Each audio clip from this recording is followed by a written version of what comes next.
ఆంధ్రప్రదేశ్లో మరో కొత్త జిల్లా ఏర్పాటు కాబోతోంది. ఈ మేరకు స్వయంగా రాష్ట్ర మంత్రి కీలక ప్రకటన చేశారు. మార్కాపురం జిల్లాను ఏర్పాటు చేస్తామని ఎన్నికలకు ముందు కూటమి హామీ ఇచ్చిందని, ఇచ్చిన మాటకు కట్టుబడి ఉన్నాం. మార్కాపురం జిల్లాను తీసుకుని వస్తామన్నారు మంత్రి డోలా శ్రీ బాలవీరాంజనేయ స్వామి.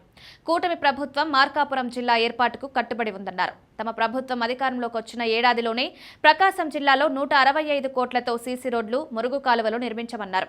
ప్రకాశం జిల్లా పశ్చిమ ప్రాంతానికి కీలకమైన వెలుగొండ ప్రాజెక్టులో భాగంగా ఈ మేరకు తూర్పు ప్రకాశం ప్రాంతానికి రెండో విడత కింద తాగునీరు అందించాలన్నారు. 2024 ఎన్నికల సమయంలో మార్కాపురం జిల్లాను ఏర్పాటు చేస్తామని స్వయంగా చంద్రబాబు ప్రకటించారు.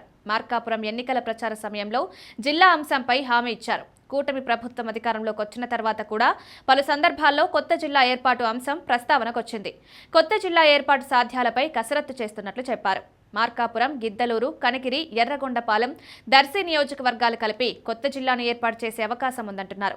మరోవైపు పశ్చిమ ప్రకాశం ప్రజల దాహార్తిని తీర్చేందుకు కూటమి ప్రభుత్వం 1290 కోట్ల రూపాయలతో తాగునీటి ప్రాజెక్టుకు శ్రీకారం చుట్టింది. డిప్యూటీ సీఎం పవన్ కళ్యాణ్ మార్కాపురంలో ఈ ప్రాజెక్టుకు శంకుస్థాపన చేశారు. ఈ ప్రాజెక్టు ద్వారా మార్కాపురం, గిద్దలూరు, ఎర్రగొండపాలెం, కనిగిరి, దర్శి, కొండపి, కందుకూరు నియోజకవర్గాల పరిధిలోని 31 మండలాల్లోని 1387 గ్రామాలకు తాగునీటి సమస్య తీరనుంది. దశాబ్దాలుగా ఆవిష్కృతంగా ఉన్న సమస్యను పరిష్కరించేందుకు ప్రభుత్వం చిత్తశుద్ధితో పనిచేస్తోందన్నారు.